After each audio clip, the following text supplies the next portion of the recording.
soir et que, voilà, nous allons paisiblement communiquer la pensée de Dieu. Nous allons très rapidement déjà prendre le texte du jour avant de prier. Le texte du jour avant de prier. Nous sommes dans Actes des Apôtres, chapitre 13, le verset 36. Actes des Apôtres, chapitre 13, verset 36. J'ai lu au nom de Jésus-Christ. Or, David, après avoir en son temps servi au dessein de Dieu, est mort, a été réuni à ses pairs et a vu la corruption. Je refais la lecture.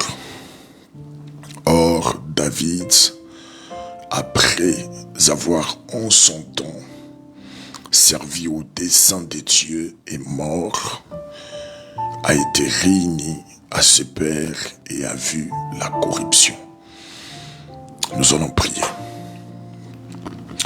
Adonai, merci de bénir ces instants alors que nous nous connectons pour notre temps seul à seul avec toi.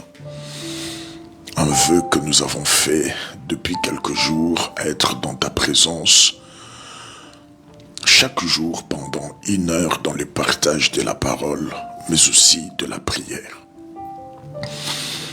Alors que je prends la parole, Seigneur, cette nuit pour communiquer à ton peuple ta pensée, je te prie dans le nom de Jésus-Christ de Nazareth de bénir ces instants.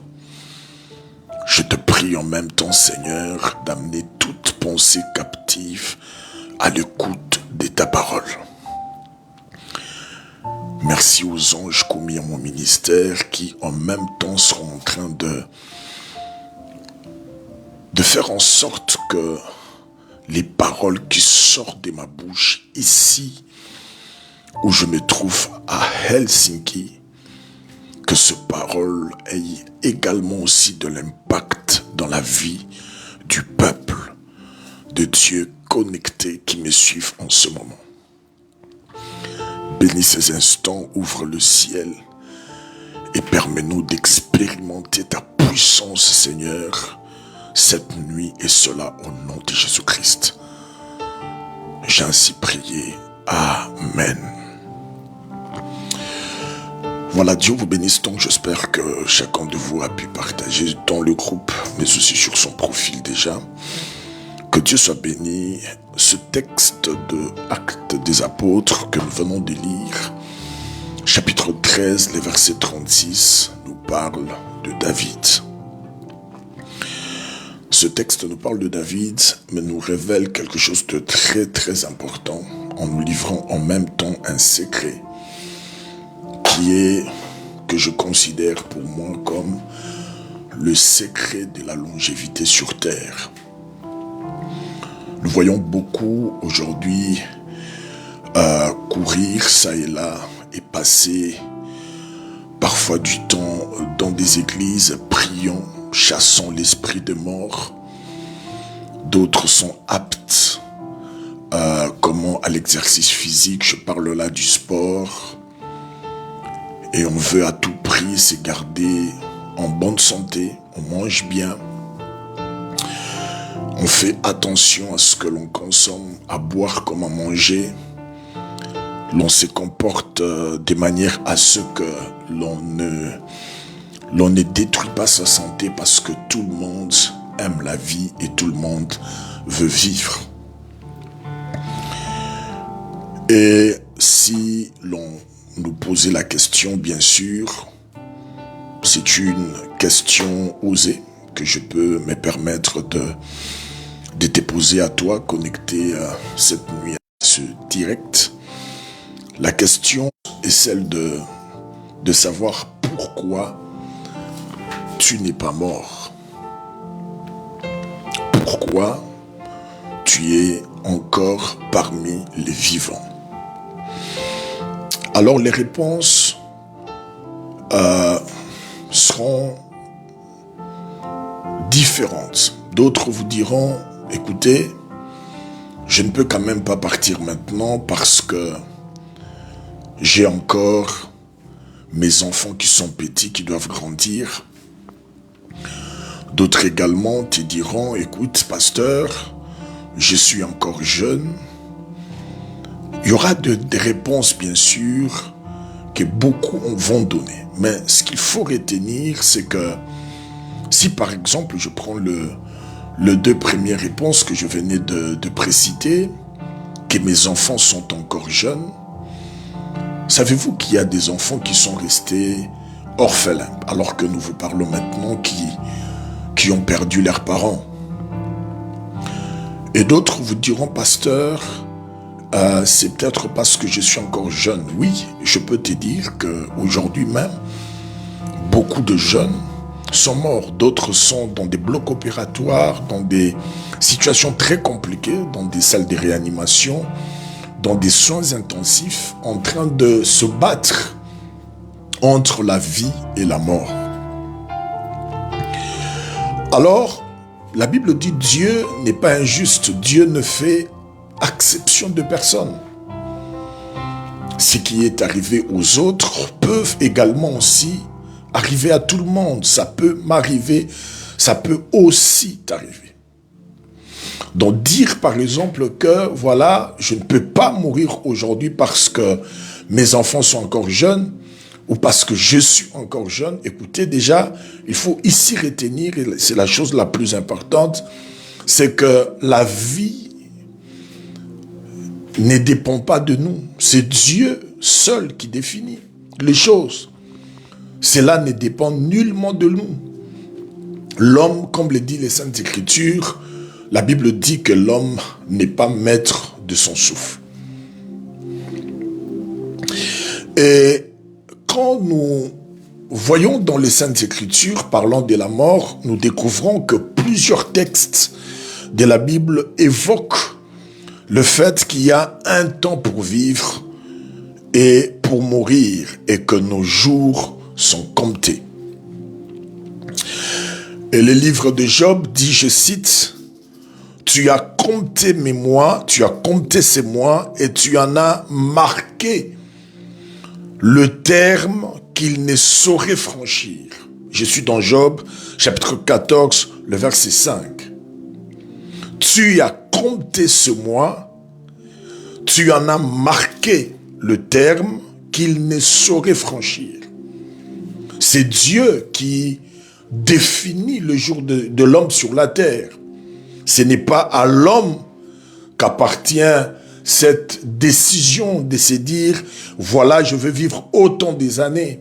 C'est Dieu et Dieu seul qui définit cela. Mais que dire aussi des psaumes chapitre 139? Excusez s'il vous plaît. Je disais, que dire aussi des psaumes 139 qui, ces psaumes nous parlent de psaume 139, le verset 16, ces psaumes qui nous parlent de... Wow, excusez-moi, je suis en train de trouver...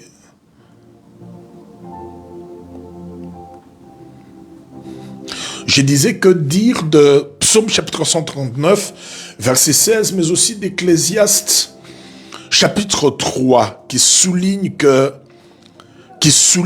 la finitude de la vie humaine. Ça veut tout simplement dire que nous ne vivrons pas éternellement sur la terre et que le jour de l'homme sur la terre sont comptés par Dieu. Mais écoutez-moi avec beaucoup d'attention, je vous amène quelque part et j'ose croire que le Seigneur va nous faire du bien cette nuit. J'ai comme l'impression que la connexion continue à déranger parce que j'ai du mal à me connecter ici sur mon téléphone. Je ne sais pas si de votre côté tout est OK. Faites-moi signe sur les commentaires parce que j'ai vraiment du mal à me connecter ici sur mon témoin. Je ne sais pas qu'est-ce qui ne va pas. Espérons que vous m'entendez bien parce que j'apporte ce soir un message très très important. Shalom, Mafuta Béatrice Santos. J'apporte un message puissant, donc je voudrais à ce que tout le monde puisse vraiment écouter le message que nous apportons ce soir, et c'est très important. Alors, Actes des Apôtres que nous avons lu avec vous, ce texte, ouais, la connexion, oui. Alors, Actes des Apôtres, chapitre 13, le verset 36, que nous venons de lire avec vous, ce texte dit clairement nous révèle quelque chose de très important en ce qui concerne la vie de David. J'aimerais bien refaire encore la lecture parce qu'on m'a signalé que la connexion déconne, donc plusieurs n'ont pas eu connaissance de ce texte. Actes des Apôtres, chapitre 13, le verset 36. La Bible dit, « Or David, après avoir en son temps servi au dessein de Dieu, est mort. A été réuni à ce père et a vu la corruption. » Alors vous savez déjà, parler de David, c'est de parler d'un homme choisi par Dieu. Parler de David, c'est de parler d'un homme qui était obsédé par l'honneur de Dieu. Parler de David, c'est de parler d'un homme qui ne pensait que au règne de l'Éternel. Et nous savons tous comment David est devenu roi. Et même juste après, les tentatives physiques de son élimination, les tentatives de son élimination physique qui s'en est suivi. Et Actes des Apôtres, chapitre 13, le verset 36, nous révèle quelque chose de très important. Ce texte nous révèle que la mort n'a eu le pouvoir sur David qu'après que celui-ci ait servi au dessein de Dieu. Après qu'il ait servi au dessein de Dieu, c'est donc là que la mort aura le pouvoir sur lui. C'est alors là que la mort aura de l'ascendance sur son corps. David, comme je vous disais, un homme choisi par Dieu, venu sur la terre et choisi par Dieu pour l'exécution d'un programme, d'un plan, d'un projet. Et la mort n'aura le pouvoir sur le corps de David que juste à ce que celui-ci ait accompli le dessein de Dieu, c'est-à-dire la raison même de ce pourquoi il était venu sur la terre et qu'il avait été choisi par Dieu. En d'autres termes, comme nous connaissons très bien la vie de David, nous savons que son règne était caractérisé par des guerres et beaucoup de choses. Et d'ailleurs, même s'il avait été oint par Dieu, choisi par celui-ci, David n'a pas accédé à la royauté de manière aussi facile. Il a été chassé, pourchassé, il a erré ça et là, et d'ailleurs même la Bible nous relate même qu'à une certaine période de sa vie, David va même se réfugier auprès des ennemis jurés d'Israël. Je parle là de Philistins. David va même, comme je le disais, il va même se réfugier auprès des ennemis jurés des enfants d'Israël, c'est-à-dire le Philistin. C'est son ami Akish qui va donner à David un petit village où David va aménager lui et ses hommes de guerre. Donc la vie de David, de combat, de beaucoup d'autres choses. David était confronté à toutes ces choses. Mais Actes des Apôtres, chapitre 13, le verset 36 nous dit que David est mort que après avoir accompli le plan de Dieu, après avoir servi en son temps les desseins de Dieu. En d'autres termes, David était né pour un but. Il a été fait roi pour un but. Parce que Dieu avait un dessein. Et c'est que le Tout-Puissant voulait justement accomplir. La seule personne qui pouvait justement réaliser le projet de Dieu, les plans de Dieu, travailler dans le cadre de l'accomplissement de ce projet, eh bien c'était David. Et ce n'est qu'après que la mort a eu le pouvoir sur son corps.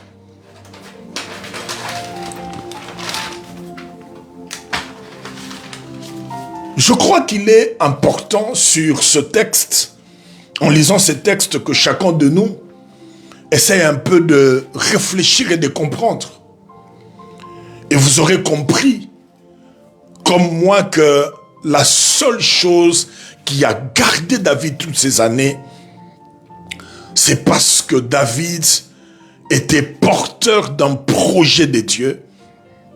Il avait un agenda de Dieu. Et toute sa vie, parce que c'est ce que la Bible dit, en son temps, il n'a servi que dans ce sens-là.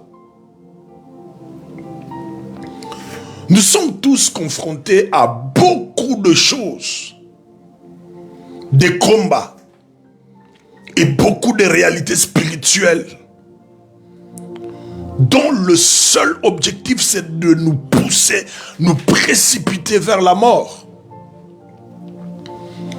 Des maladies parfois qui nous accablent et beaucoup d'autres choses dont l'objectif reste de nous pousser vers la mort. Oh, la connexion déconne encore ce soir. Mais je vais quand même prêcher. Mais laissez-moi vous dire, mes bien-aimés,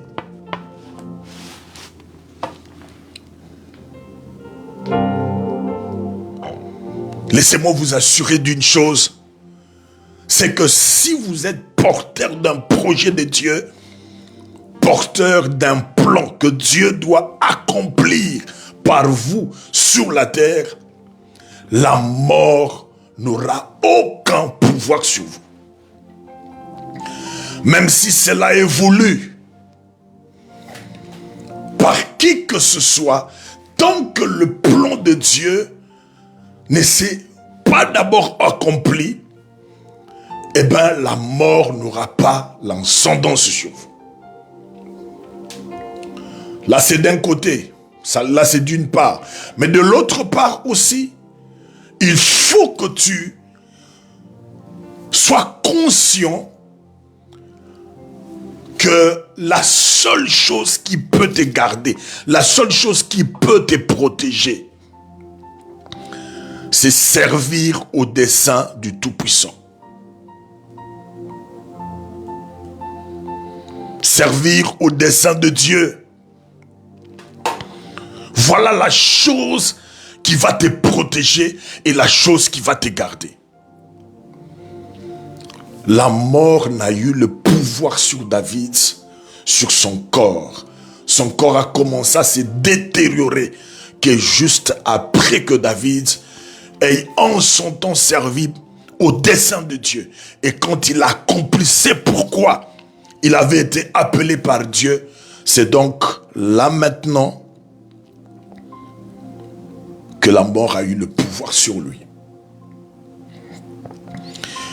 Alors j'aimerais aujourd'hui te poser une question. Mais bien avant de te poser une question, cette question, permets-moi d'abord de te faire comprendre les paroles même qui sont sorties de la bouche de Dieu. Dans 1 Chronique chapitre 28 verset 3.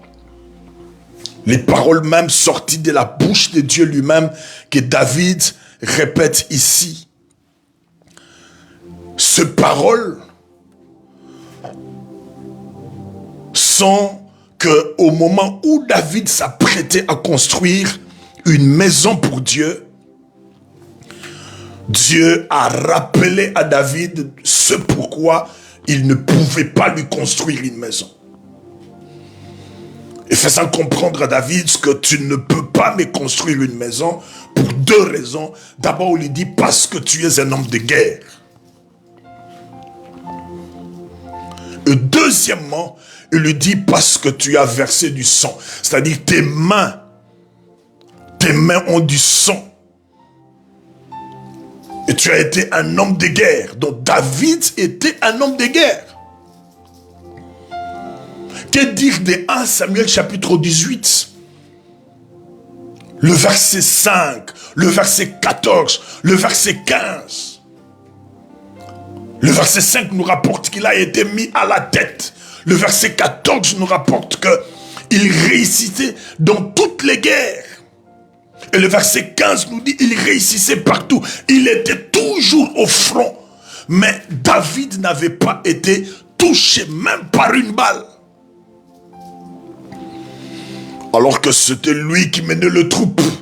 C'était lui qui était à la tête. C'était lui qui engageait le combat. Quand l'ennemi affrontait Israël, David était là, à la première ligne. Mais jamais il n'avait été touché.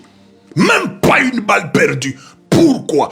Parce que David servait le dessein de Dieu. Tu vas être gardé, protégé contre, je ne sais pas, le sorcier, contre le magicien, les satrapes et tous ceux qui en veulent à ta vie. Voilà le secret. Le secret, ce n'est pas porter les amulettes à la hanche. Le secret n'est pas aller, qu'on puisse, je ne sais pas, te laver à un rituel de la baignade. Le secret, ce n'est pas avoir une bague magique. Le secret, ce n'est pas que tel marabout ou tel féticheur ou tel prophète. Oui, parce que là aussi c'est devenu un phénomène qui doit être combattu à l'église. Le secret, Shalom Godard, le secret, ce n'est pas tout ça. Le secret réside à une seule chose. La Bible dit en son temps, David a servi au dessein de Dieu.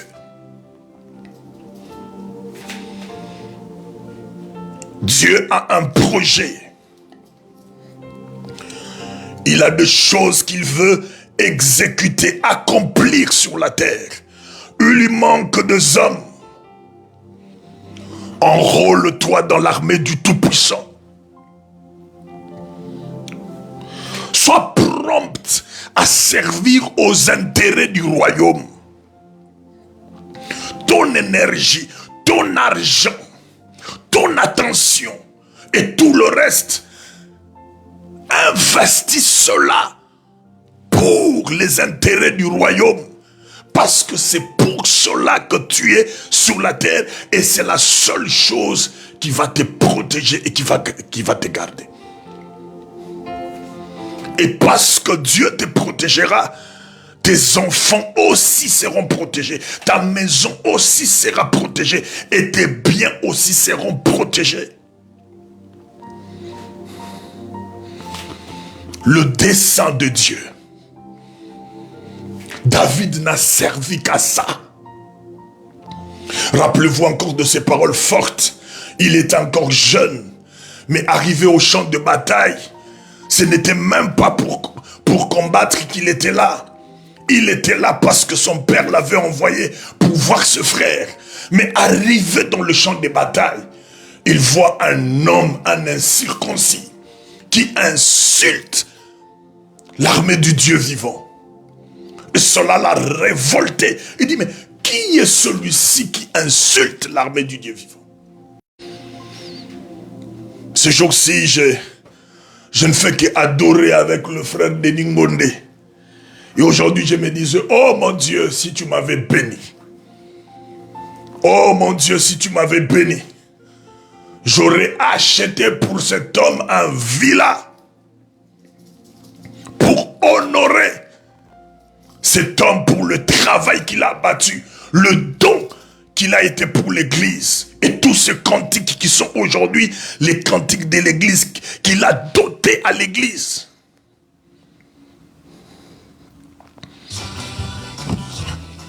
Où est-ce que tes intérêts sont? Et David arrivait dans le champ des batailles, il trouve qu'il y avait cet homme qui insulte l'armée du Dieu vivant. Il dit, mais qui est cet incirconcis qui insulte l'armée du Dieu vivant? Et il était révolté. Et il a dit au roi Saoul, il dit, cet homme, je veux le faire tomber, je veux le tuer aujourd'hui. Et Dieu a accompagné ses actions. Tu veux que l'Éternel Dieu accompagne tes actions, accompagne tes projets, accompagne, sert que pour les intérêts du royaume.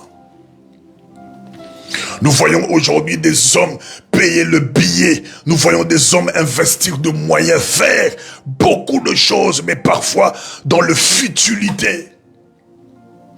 La Bible dit, ne prenez pas part aux œuvres infructueuses, aux choses qui n'apporteront rien. Ne donnez pas attention à ces choses. N'investissez pas votre énergie, votre temps. N'investissez pas l'argent dans toutes ces choses qui ne sont que... qui va passer. Mais investissez-vous par contre pour le dessein de Dieu, pour les plans de Dieu.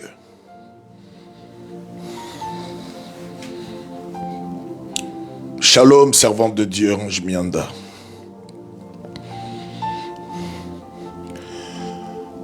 Servez pour les intentions, pour les intérêts du royaume.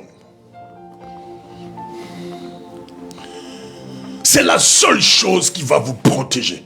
Parce que même la mort n'aura aucun pouvoir. La mort n'a pas eu le pouvoir sur la vie de David. Parce que David avait servi Dieu. Parce que David a servi dans les desseins de Dieu. Et la Bible dit, David est mort qu'après avoir servi au dessein de Dieu.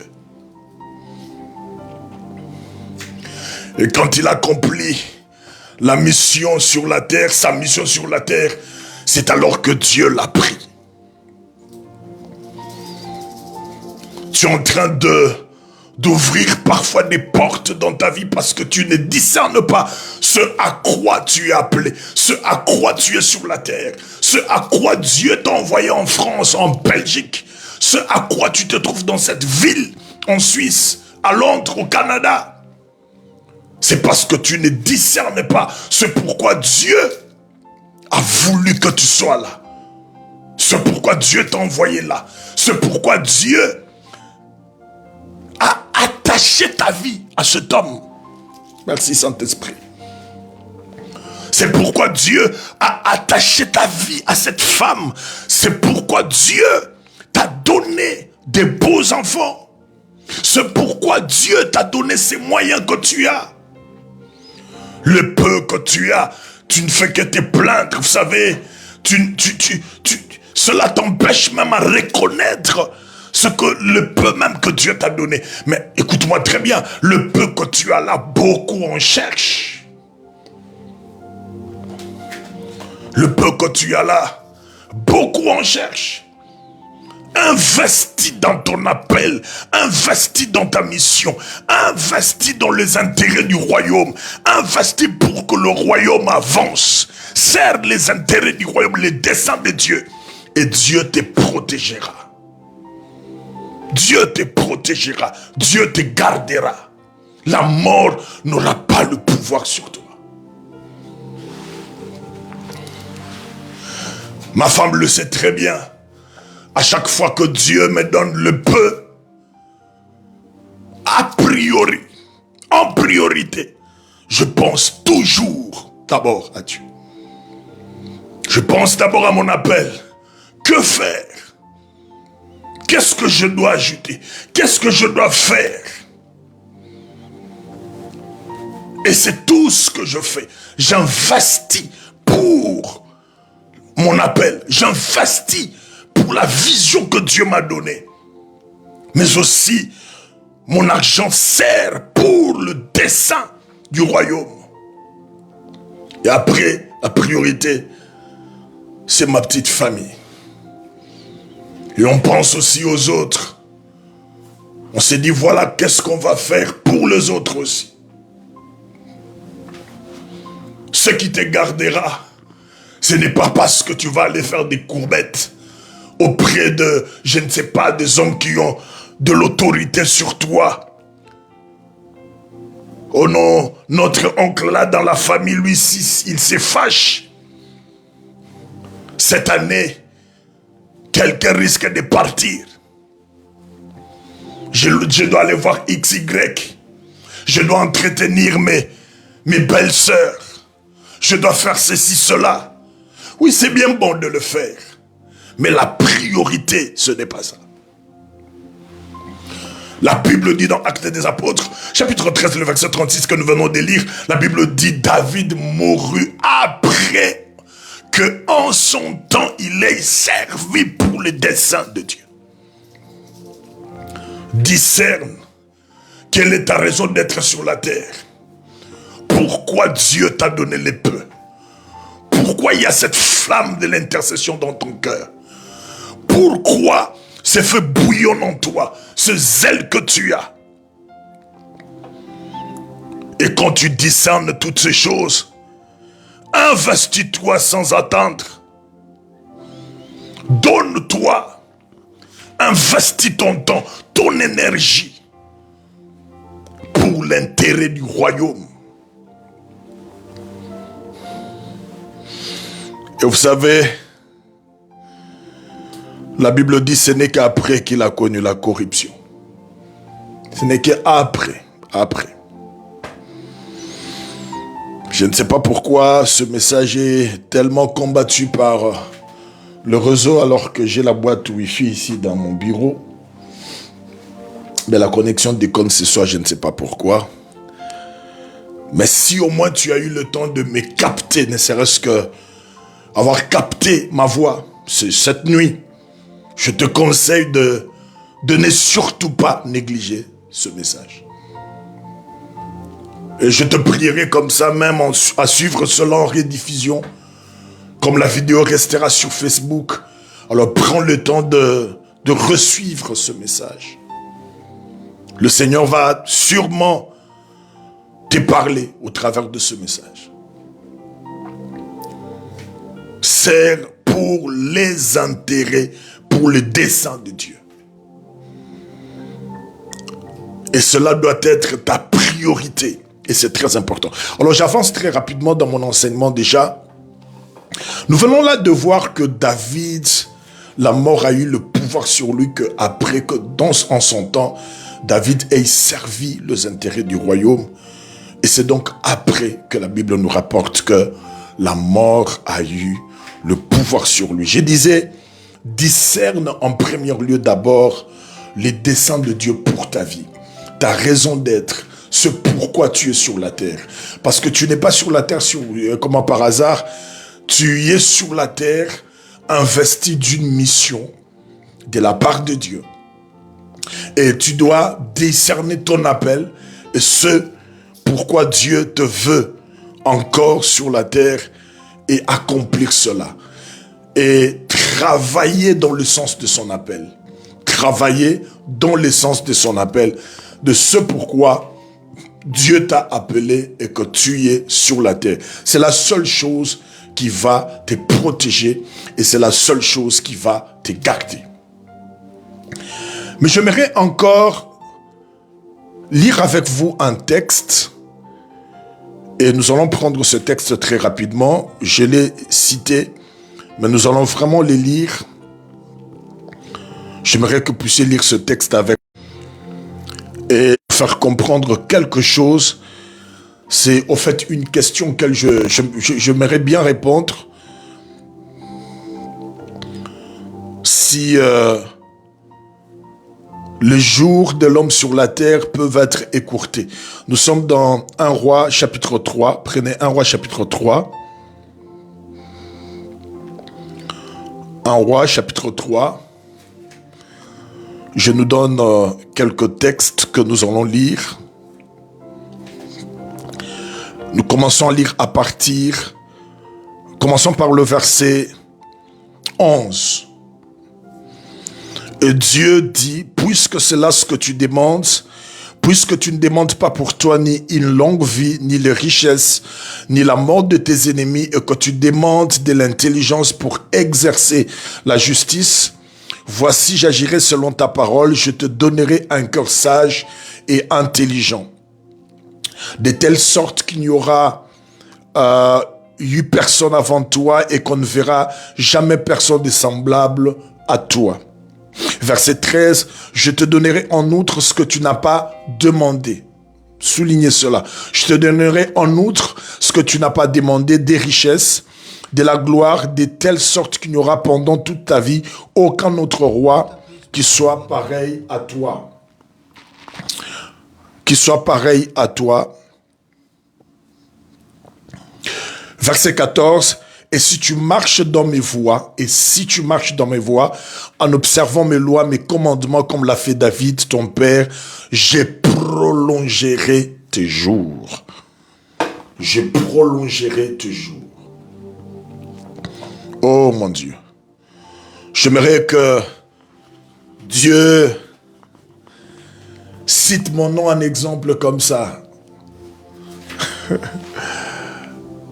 Oh mon Dieu. David est cité en exemple ici auprès de son fils Salomon. Et pas par n'importe qui, par Dieu. C'est Dieu qui dit à Salomon, parce que celui-ci, une fois qu'il accède à la royauté, il va offrir à Dieu 1000 bœufs. Et la même nuit, Dieu vient voir Salomon. Il lui dit, dis-moi ce que tu veux que je fasse pour toi. Salomon, pour lui, le priorité était le royaume. Il dit, tu me vois accéder à la royauté jeune. S'il y a une chose que je peux te demander, Salomon demanda la sagesse à Dieu. Et Dieu était tellement touché par sa demande que il dit à Salomon, il dit, j'agirai selon ta parole. Ça dit, la sagesse que tu as demandé là, t'en fais pas, je te la donnerai. Il dit, je te donnerai un cœur sage, intelligent, de telle sorte qu'il n'y aura eu personne avant toi et qu'on ne verra jamais personne de semblable à toi. Le verset 13, il dit, je te donnerai en outre. Là, c'est Dieu qui ajoute. Il dit, je te donnerai en outre ce que tu n'as pas demandé, des richesses et de la gloire. De telle sorte qu'il n'y aura pendant toute ta vie aucun roi qui soit ton pareil. Dieu dit, je te donnerai aussi de richesses. Mais le verset 14, il dit, et si, donc, à condition que, et si tu marches dans mes voies en observant mes lois et mes commandements, comme l'a fait David, ton père, je prolongerai tes jours. Beaucoup quittent la terre des hommes avant leur temps. Beaucoup quittent aussi la terre des hommes parce qu'il est temps. Mais il y a des hommes sur la terre que Dieu prolonge leurs jours.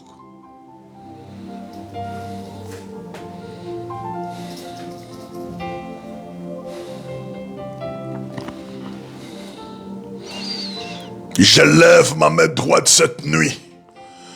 Que la mort ne l'emporte pas sur toi. J'ai dit, je lève ma main cette nuit. Que la mort ne l'emporte pas sur toi. Aucun poison. J'ai dit bien, aucun poison mettra fin à tes jours.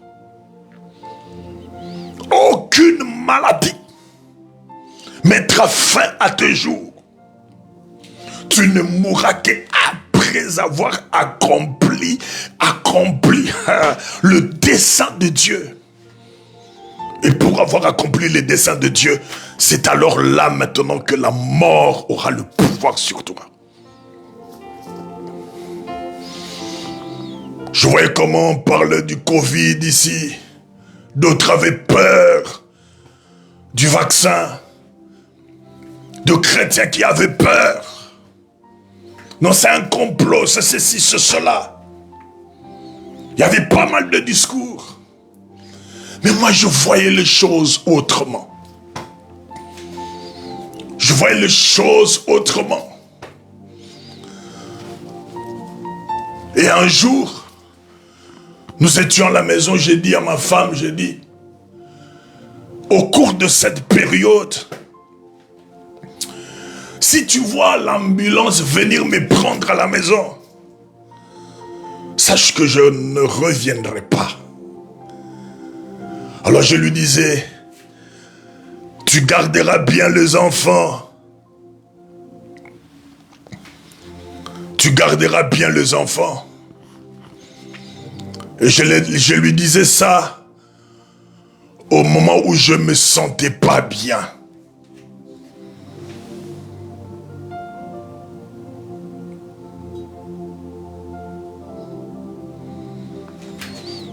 Au moment où je ne me sentais pas bien. Ouais, il y a la servante de Dieu Mianda qui vient de m'envoyer un message là sur WhatsApp. Je ne sais pas si c'est en rapport avec la connexion. Est-ce que vous m'entendez bien? Je peux avancer? Et nous allons prendre ce texte très rapidement. Je lui disais ça au moment où je ne me sentais pas bien. Est-ce que ça va?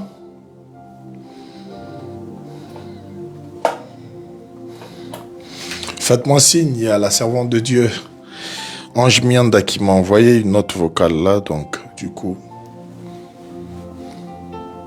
Ok, ça va. Alors, ok, j'avance alors. Pasteur connexion, aïe. Aïe, aïe, aïe, aïe, aïe. Je sais pas qu'est-ce qui va pas avec mon boîte. Il n'y a pas moyen de redémarrer parce que si je redémarre, ça va couper. Donc, du coup, c'est compliqué. Waouh, qu'est-ce qui ne va pas avec cette boîte?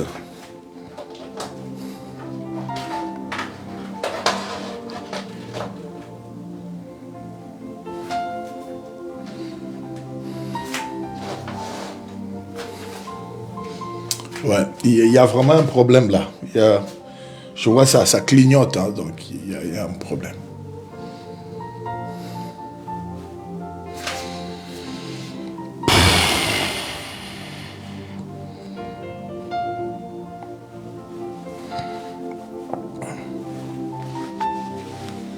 Maintenant, ça va, pasteur. Ok, c'est bon.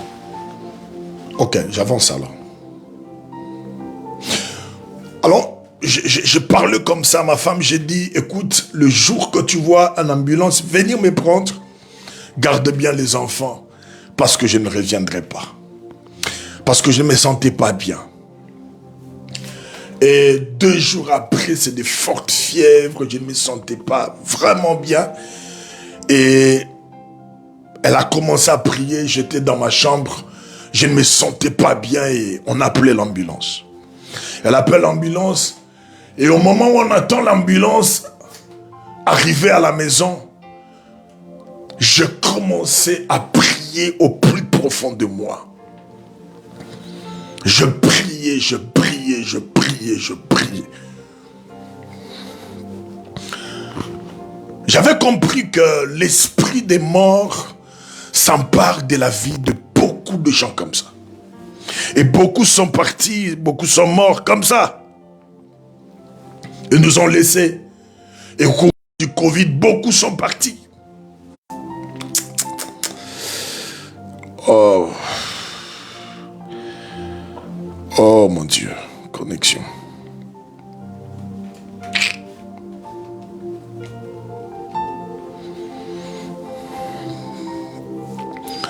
Mais seulement, écoutez-moi très bien, ça déconcentre, hein, ça déconcentre. Ça déconcentre.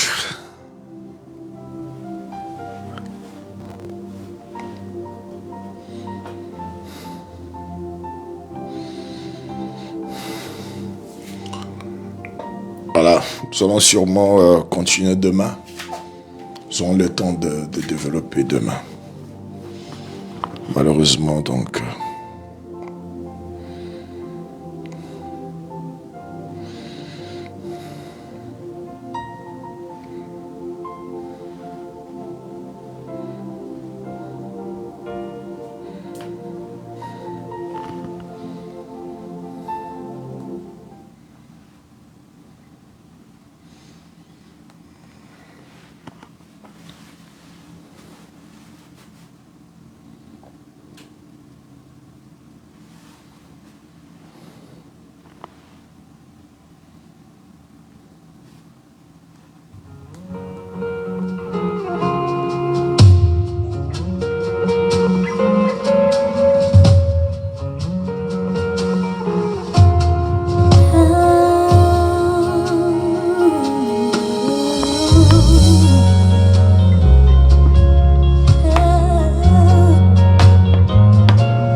Alors permettez-moi de prier pour vous. Adonai, merci pour ta parole.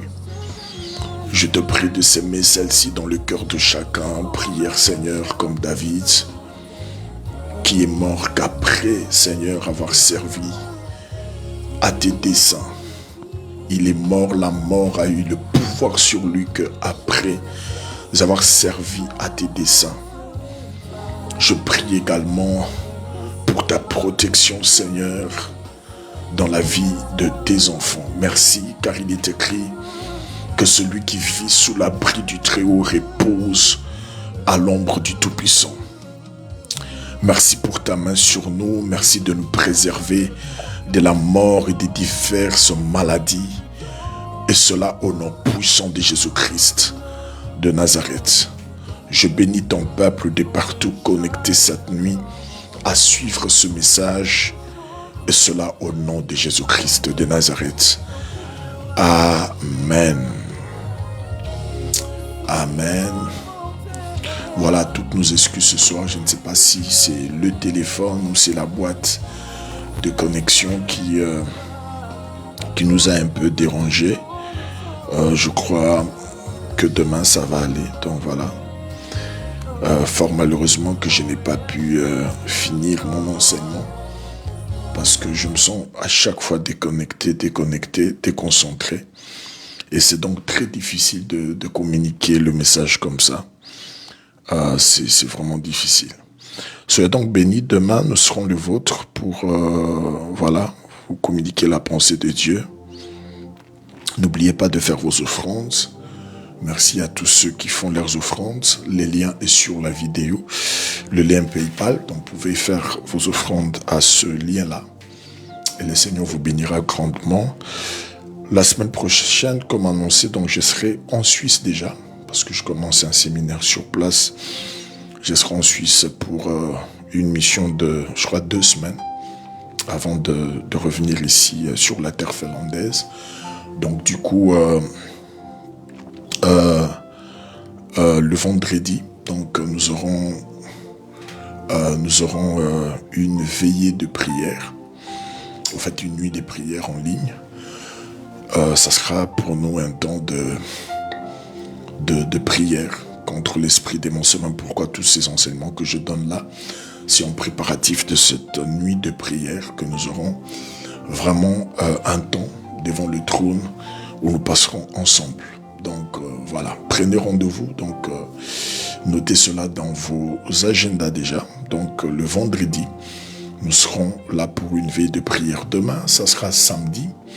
Donc le matin, déjà à partir de 6 heures, je serai le vôtre pour un temps de prière. Donc ça sera le matin, donc soyez vraiment debout le matin. Ça sera 6 heures heure de Finlande, donc 5 heures heure de Paris. Donc ça sera chaud. Hein? Ok, je mettrai cela à 7 heures. Oui, 7 heures heure de Finlande, 6 heures heure de Paris. C'est bon, ça vous arrange comme ça? Pour ceux qui sont à l'étranger, réagissez s'il vous plaît. Est-ce que c'est bon comme ça? 6 heures heure de Paris, c'est bon. Nous aurons un spécial service. Le spécial service, c'est-à-dire c'est un temps où nous prenons vraiment le temps de... Parce que samedi, c'est le Shabbat, c'est le 7e jour. Donc c'est les jours sacrés, les jours du Seigneur. En tout cas, le matin du samedi, nous prenons le temps de faire un spécial service, donc un temps de prière, de confession, voilà, de tout ça, pour être vraiment saint et reprendre donc la semaine déjà partie du dimanche comme cela il faut. Donc ça sera donc 7 heures heure de Finlande, 6 heures heure de Paris, comme ça. Cela permettra à ce que tout le monde soit là, présent, au cours de ces instants de prière. Donc prenez rendez-vous avec nous donc, déjà demain matin pour ce temps de prière et le Seigneur vous bénira grandement. Je vous aime de partout. Vous avez été connectés. Je répète, donc nos offrandes, les liens PayPal est là. Donc vous pouvez faire vos offrandes. Pour vos orientations, vos questions et tout le reste, vos remarques aussi. Donc essayez de nous écrire sur WhatsApp, donc au numéro, à notre numéro. Je pense que ça serait une bonne chose et Dieu vous bénira grandement. Je vous aime. Soyez donc bénis de partout où vous avez été, que vous vous êtes connectés à nous suivre ce soir, et nous allons donc nous retrouver déjà demain matin à 6 heures pour notre temps de prière. Et voilà, que Dieu vous bénisse. Le dimanche, je serai là. Ça sera donc les avant-midi pour communiquer le message du dimanche. Et je crois que le Seigneur nous fera du bien. Bonsoir chez vous et au revoir. Merci.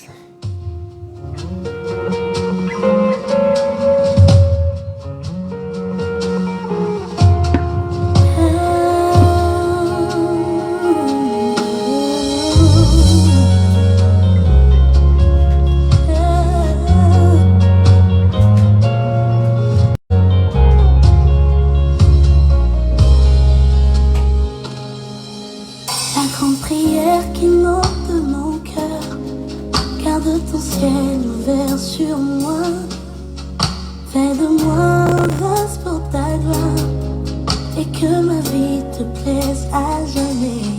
Que chaque jour je demeure à tes pieds pour t'offrir ma vie en sacrifice.